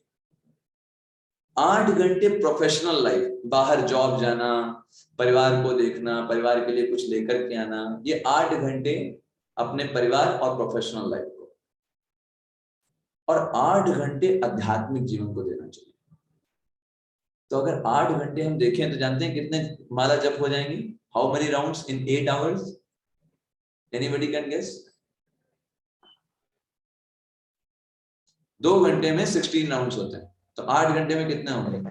कोई मैथमेटिक्स का छात्र है? 32। ओके, 2 घंटे में 16, तो 8 घंटे में कितने? कोई मैथ्स का कैंडिडेट है, मैथमेटिक्स का? 64 माला होगी ना? 64 माला, करेक्ट, 64 माला। 2 घंटे में अगर 16 माला है तो 8 घंटे में 64 माला। तो आइडियली स्पीकिंग हमें प्रत्येक दिन कितना माला जप करना चाहिए उस रिस्पेक्ट से? 64 माला। 64 माला जप करना चाहिए, है ना? तो एक्चुअली जब श्रील प्रभुपाद जी विदेशों में गए तो उस समय यही नियम था। प्रभुपाद जी ने बोला आप सबको प्रत्येक दिन 64 माला जप करना है। सारे विदेशी लोग घबरा गए, उन्होंने कहा अरे प्रभुपाद जी 64 माला कहाँ से जप कर पाएंगे, हम लोग इतना सब ये वो ये, आप कुछ तो करिए हम पे, है ना, हमें और भी सेवाएं रहती हैं। तो प्रभुपाद जी ने कहा ठीक है 32 माला ठीक। बोला नहीं 32 माला तो फिर भी बहुत ज्यादा है, इतना नहीं कर पाएंगे। तो प्रभुपाद जी ने कहा ठीक है 16 माला, उससे नीचे नहीं, 16 राउंड तो करने ही है अगर आपको सिंसियर रहना है। तो आप सबने कहा ठीक है 16 राउंड, चलो 2 घंटा तो दे देंगे कम से कम, 2 घंटे तो ठीक है।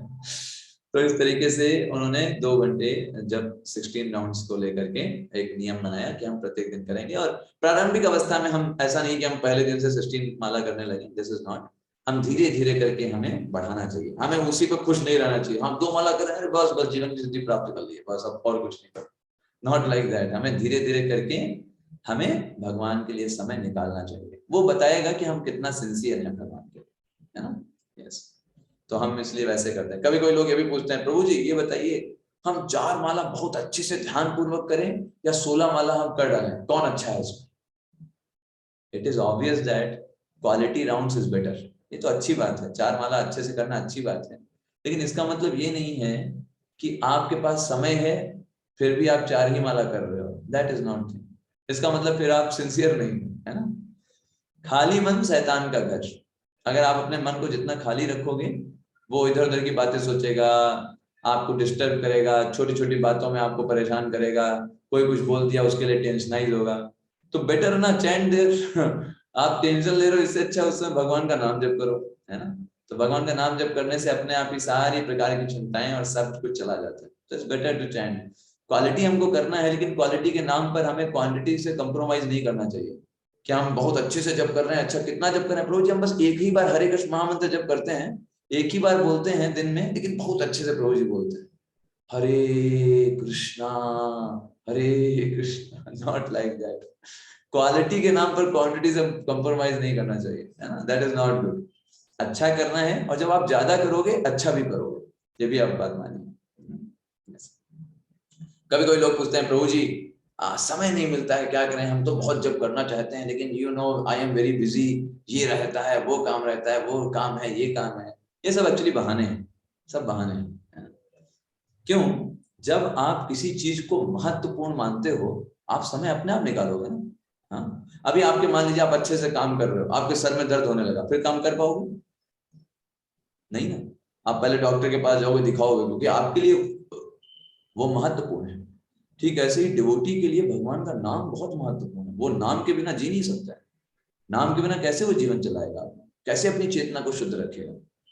वो उस तरीके से बिना नाम के जी नहीं सकता है, उसके लिए नाम ही सब कुछ है। तो कैसे वो बिना नाम के ऑफिस चला जाए, बिना नाम लिए उसका दिन चला जाए? That is not allowed. वो बिना ये कभी वो नहीं बोलेगा कि भगवान मुझे भगवान का नाम लेने के लिए समय नहीं मिल रहा है। वो ये बात बोल देगा कि ठीक है खाने के लिए समय नहीं, आज हम नहीं खाएंगे। भगवान का नाम कैसे छोड़ दें? उसके बिना कैसे जीवन जिए चलेगा? yes? तो चैंटिंग करने के कुछ नियम हैं, हमें 3 P याद रखने चाहिए, ये बहुत इंपॉर्टेंट है। जब भी आप जप करने बैठे ना, ये 3 P आपको आपके याद होने चाहिए। पहला, प्रेयरफुल मूड। ऐसा नहीं बस हम जब मैं हाथ डाला और जल्दी से हरे कृष्ण हरे कृष्ण हरे कृष्ण कृष्ण, नॉट। हमारा मूड कैसा होना चाहिए? I am servant of the Lord, हम भगवान के सेवक हैं और भगवान हमारे समक्ष हैं। ये भगवान का नाम है जो हमें इस भौतिक जगत बंधन से निकालने आया है ना। और ये प्रेरणा के साथ, इस भावना के साथ भगवान के नाम का जप करना चाहिए, प्रेयरफुल मूड, कि हम भगवान के से, एक छोटा बच्चा होता है ना, वो जब माँ को जिस तरीके से अप्रोच करता है, कितना चिल्लाता है, कितना गिड़गिड़ाता है, जब तक माँ उसको मिल नहीं जाती रोना बंद नहीं करता। ऐसे ही हम लोगों को सोचिए कितने जन्मों से भगवान से दूर रखा गया है, न जाने कितने जन्मों में हम क्या क्या बने होंगे, बकरी, सुअर, शेर, है ना, टिड्डे, पता नहीं कौन कौन से शरीर से होकर के आ रहे हैं, अभी भी एक शरीर से गुजर रहे हैं, ये भी चला जाएगा एक दिन, है ना। इतने सारे शरीरों से घूमते घूमते हम इतना दिन से भगवान से दूर हैं, लेकिन योग नहीं, हमारे हृदय में वो भावना नहीं है भगवान को प्राप्त करने की। एक छोटे बच्चे को थोड़े समय के लिए मम्मी से दूर कर दीजिए, कितना रोता है, कितना चिल्लाता है, कितने आंसू निकलते हैं उसके, है ना। लेकिन हम तो यहाँ इस भौतिक जगत के मदहोशी में खोए हुए हैं, हम तो यहाँ बड़े खुश हैं इस संसार में, जैसे हम बहुत कुछ पा रहे हैं इस संसार में। तो उस चेतना के साथ कि मैं कितना भगवान आपको भूल चुका हूँ। चैतन्य महाप्रभु अपनी प्रेयर्स में बोलते हैं, भगवान से बोलते हैं, कहते हैं, भगवान मुझे इस भौतिक जगत विषम सागर में डाल दिया गया है। ऐ नंद तनुजा किंकरम पतितम मां विषमे भवाम्बुधो कृपया तव पाद पंकज स्थिता धूलि सदृशम विचिंतया। ये प्रेयर हमको हमेशा याद रखनी चाहिए। चैतन्य महाप्रभु बोलते हैं 5th स्टैंजा में कि आई नंद तनुज किंकरम, हे कृष्ण मेरे, हे नंद तनुज, हे नंद महाराज के पुत्र, आई नंद तनुज किंकरम, मैं तो आपका दास हूं, मैं तो आपका सेवक हूँ। पतितम मां विषमे भवाम्बुधो, लेकिन अभी क्या स्थिति क्या है, मैं आपकी सेवा कर रहा था, इतना आनंद में था, लेकिन अभी मुझे इस विषम भवसागर में डाल दिया गया है। पता नहीं किस कारण से क्या हुआ, लेकिन अभी मैं इस एक पर्टिकुलर शरीर में डाल करके मुझे यहाँ भेज दिया गया है। और उस शरीर में एक भाव सागर में पड़ा हुआ हूँ, जहाँ पे सागर में कोई व्यक्ति पड़ा हो, नदी में पड़ा हो, तैर करके पहुंच जाएगा किनारे, सागर में कैसे पहुंचेगा? कोई किनारा नहीं है ना। पतितम माम विषमे भवाम्बुधो कृपया तव पाद पंकज, कृपया करके अपने चरण कमलों की धूलि का एक कण मुझे बना दीजिए। बस यही हमारी आपसे प्रार्थना है, और हमें कुछ नहीं चाहिए। तो इस प्रेयरफुल मूड होना चाहिए, आपका हृदय भगवान के लिए लालायित होना चाहिए, इस भावना के साथ भगवान का नाम जप करना है। ये नहीं बस ऐसे ही कोई मन में भावना ही नहीं, जल्दी कंप्लीट करो भगो और काम करना है, not like that. That is first P. Second P is pay attention. Pay attention. ध्यान पूर्वक भगवान का नाम जप करना चाहिए। ध्यान पूर्वक का मतलब क्या है? बोलें और सुने एक एक शब्द। आप जब ये हरे कृष्ण महामंत्र जप करते हैं ना, तो ये मत सोचिए कि आपको भी 4 माला करना है, 8 माला करना है, वो मत सोचिए। आपको बस एक बार बोलना है, वो एक बार बोलना है, उस पर पहले ध्यान करिए। अभी मुझे हरे पे ध्यान करना है, हरे कृष्ण कृष्ण कृष्ण हरे हरे, हरे राम राम राम हरे। Pay attention to the word, क्योंकि ये भौतिक साउंड नहीं है, आध्यात्मिक साउंड है। जितना आप ध्यान से सुनोगे उतना ज्यादा आपको बेनिफिट, उतना ज्यादा रस मिलेगा। Pay attention. And third one is proper pronunciation, that is third P. स्पष्ट प्रोनाउंसिएशन होना चाहिए। हरे कृष्ण कृष्ण कृष्ण हरे हरे, हरे राम राम राम हरे हरे, हरे कृष्ण कृष्ण कृष्ण हरे हरे, हरे राम राम राम हरे हरे। मन में नहीं करना है। जब कई लोग मन में ही करते रहते हैं, अब वो चल रहा है मन में, मन का नहीं अच्छा माना था, क्योंकि जब आप कानों से सुनोगे वो प्रभाव डालता है, क्योंकि बहुत आध्यात्मिक साउंड है ना, वो साउंड सुनना चाहिए। सुनने का ज्यादा प्रभाव है, बोलने का नहीं है, सुनने का ज्यादा प्रभाव है। तो ऐसा बोलो कि सुन पाओ। कभी कोई लोग बहुत धीमे धीमे करते हैं, इतना दम मुंह में ही रह जाता है, मुंह से बाहर निकल के उसको सुनना है। इतना साउंड होना चाहिए कि आपको सुनाई दे एक एक शब्द, दैट इज राइट। कभी कोई प्रश्न पूछते हैं, ये भी प्रश्न पूछा जाता है कि कितना मिनट का जप होना चाहिए। तो एक माला करने में मिनिमम 6.5 मिनट मिनिमम और मैक्सिमम 10 मिनट्स लगने चाहिए। 6.5 मिनट से कम नहीं, 10 मिनट से ज्यादा नहीं, तब एक माला के लिए वो परफेक्ट। सबसे अच्छा जगह क्या है भगवान का नाम जप करने के लिए? कोई भी ऐसी जगह जहां पर डिस्टरबेंस ना हो, शांति का माहौल। आपका घर का मंदिर हॉल हो सकता है, कोई ऐसी जगह हो सकती है जहां कोने में जो शांति हो, जहां पर लोग आए जाए नहीं, डिस्टर्ब ना करें। मान लो आप घर के दरवाजे के सामने बैठ गए, वहां जप कर रहे हैं, अब कोई भी आ रहा है, वो आ रहा है जा रहा है, आपका ध्यान वहां जा रहा है, दैट्स नॉट गुड प्लेस ना। आप ऐसी जगह बैठिए जहां पर कोई डिस्टर्बेंस ना हो। और दूसरा, अगर कोई जगह नहीं मिल रही है, मंदिर आ जाइए। मंदिर में तो भगवान के विग्रह हैं, वो तैयार हैं आपको अटेंशन देने के लिए, कोई और अटेंशन दे ना दे, भगवान के विग्रह आपके सामने आपको दर्शन दे रहे हैं, उनके सामने जप करिए बैठ के। और सबसे अच्छा समय क्या है जप करने का? दैट इज ब्रह्म मुहूर्त, सुबह का समय 4:30 बजे से लेकर के जब तक सूर्योदय नहीं होता है, वो सबसे अच्छा टाइम है जप करने का। हमारा माइंड एकदम शांत, काम, सारे चीजों से मुक्त होता है, आराम से भगवान का नाम जप हो जाएगा। क्या नहीं करना चाहिए जब करते समय? जब करते समय में और कोई काम नहीं करना चाहिए, है ना। जैसे मान लीजिए मैं आपके घर में आऊं और आप जो है मुझसे बात करते समय मोबाइल चलाइए, मुझसे बात करते समय बाकी सब काम करते रहिए, अच्छा लगेगा मुझे? हम चाहते हैं कि भाई हाँ, व्यक्ति जो दूसरा हो उसको प्रॉपर अटेंशन मिले। तो हरि नाम लेना मतलब क्या? हम भगवान को इनवाइट कर रहे हैं, भगवान आप मेरे जीवा पर आइए। और भगवान जब जीवा पर आ जाते हैं, भगवान आ जाते हैं, तो हम अपना मोबाइल देखने लगते हैं, हम टीवी ऑन कर लेते हैं, हम न्यूज़पेपर पढ़ने लगते हैं, मोबाइल चलाने लगते हैं। That is not good. जब भगवान का हम नाम जप कर रहे हैं तो हमें सिर्फ उस समय नाम जप ही करना चाहिए, वन वर्क वन टाइम। और ये हर एक चीज के लिए एप्लीकेबल है। जब आप खाना खा रहे हैं तो खाना ही खाइए, मोबाइल मत चलाइए। जब आप नहा रहे हैं तो बस नहाइए, और कुछ मत करिए। एक टाइम पर जब आप एक काम करोगे तब आपका वो काम भी बहुत अच्छे से होगा and you will feel satisfaction. वरना खाना खाते समय मोबाइल तो चलाओगे ना, खाना सही से पचेगा ना, मोबाइल से कुछ आप यूज होगा, सिर्फ माइंड डिस्टर्ब होगा। ठीक है, सो दैट्स द थिंग, हमें एक समय पे एक ही काम करना चाहिए। तो महामंत्र के जप करने के बस ये 3 फायदे हैं, हम इन 3 फायदों को बता के एंड करेंगे। पहला फायदा है, जब कोई व्यक्ति भगवान हरे कृष्ण महामंत्र का जप करता है तो उसका हृदय शुद्ध होने लगता है। That is the first benefit. चेतो दर्पण मार्जनम भव महादावाग्ने निर्वार्पणम श्रेयः कैरव चंद्रिका वितरणम विद्यावधू जीवनम। चेतो दर्पण मार्जनम, हमारा जो चित्त रूपी दर्पण है जिसमें अनेक प्रकार की धूल जमी हुई है, काम, क्रोध, मद, लोभ, मोह, मत्सर्य, अनेक प्रकार की चीजें जमी हुई हैं, उसको एकदम सर्फ एक्सेल लगा करके साफ करता है ना। क्या? महामंत्र। जब हम भगवान का नाम जप करते हैं, जैसे जो सर्फ होता है ना, वो कैसे काम करता है? हमारे कपड़ों में जो गंदगी होती है तो सर्फ क्या करता है, जाता है पानी में, मिल जाता है और उन गंदगी को खींच लेता है, फिर निकाल देता है बाहर। ठीक ऐसे ही महामंत्र भी काम करता है।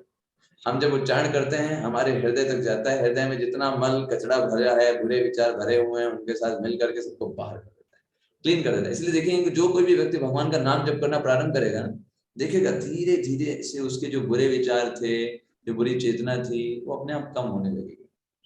क्लींजिंग प्रोसेस स्टार्ट हो जाता है ना। वो कभी कभी बोर्ड पढ़ते हैं ना, work in progress work in progress. तो ऐसे ही जैसे किसी ने हरे कृष्ण नाम चालू किया, वर्क इन प्रोग्रेस लिख जाता है, अभी व्यक्ति का शुद्ध होना चालू हो गया, धीरे धीरे करके एकदम शुद्ध हो जाएगा। तुरंत नहीं सोचना चाहिए कि आज हमने महामंत्र चालू किया, कल प्रभु जी से फोन करके पूछा प्रभु जी हमारा हृदय शुद्ध नहीं हुआ अभी पूरी तरीके से रुको, ठहरो, है ना। आपने 25 साल तक हृदय में गंदगी भरी है ना, सफाई एक ही दिन में चाहिए, तो ऐसा नहीं ना होता है ना। 25 साल भरा है तो कम से कम 1 साल तो रुको, 1 साल तो अच्छे से मन लगा के जप करो, फिर ना कम हो तो बताना। जैसे आपको पता है तमाल कृष्ण गोस्वामी महाराज चैलेंज देते थे, है ना, फिजी में, फिजी देश है ना, तो वहां पे तमाल कृष्ण गोस्वामी महाराज प्रभुपाद जी के सीनियर डिसाइबल थे। वो कहते थे ये लो हरे कृष्ण महामंत्र, चैलेंज है, 6 महीने अगर तुम इसको कंटिन्यूअसली जप करो, है ना, और अगर तुम्हारे हृदय में कोई परिवर्तन नहीं आता है ना, तो $10,000 मैं तुमको दूंगा इतना कॉन्फिडेंस रहता था। $10,000 मेरी तरफ से ले जाओ। अगर तुम आकर के बस 6 महीने बाद मुझसे ये बोल दो कि मैंने हरे कृष्ण महामंत्र जप किया, मेरे हृदय में कोई परिवर्तन नहीं हुआ, मैं वैसे का वैसा ही हूँ, कोई हृदय शुद्ध नहीं हुआ, मैं $10,000 तुमको दे दूंगा। आज तक कोई नहीं लेने आया है ना, वो ऐसे ही रखा है, वो अभी भी चैलेंज है, इसको बोलते हैं Hare Krishna challenge.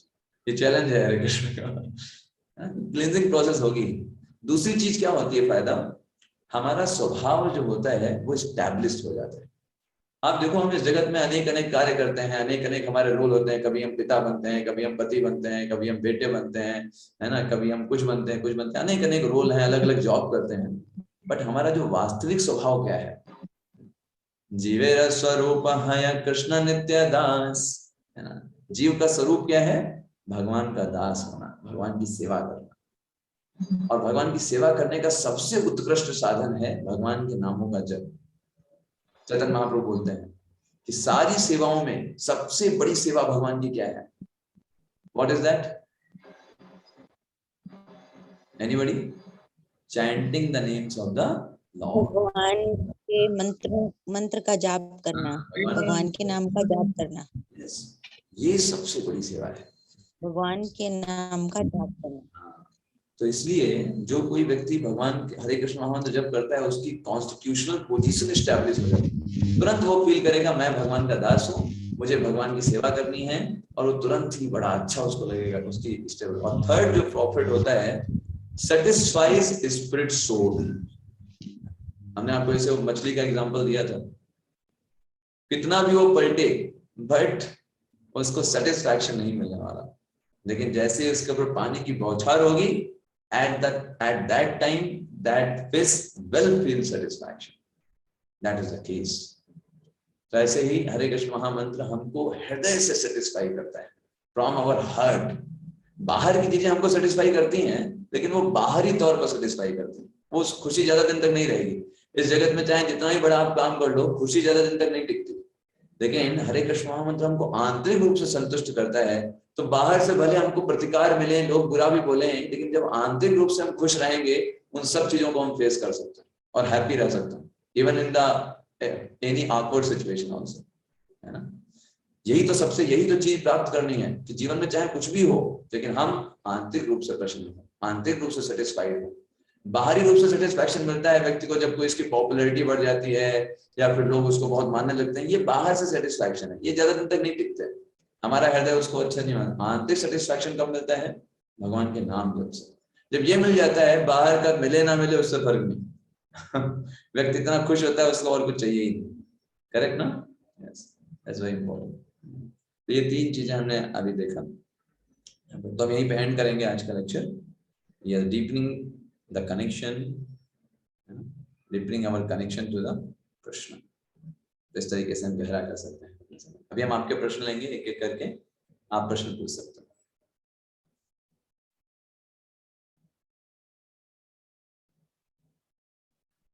Any question you have, you can ask by raising your hands.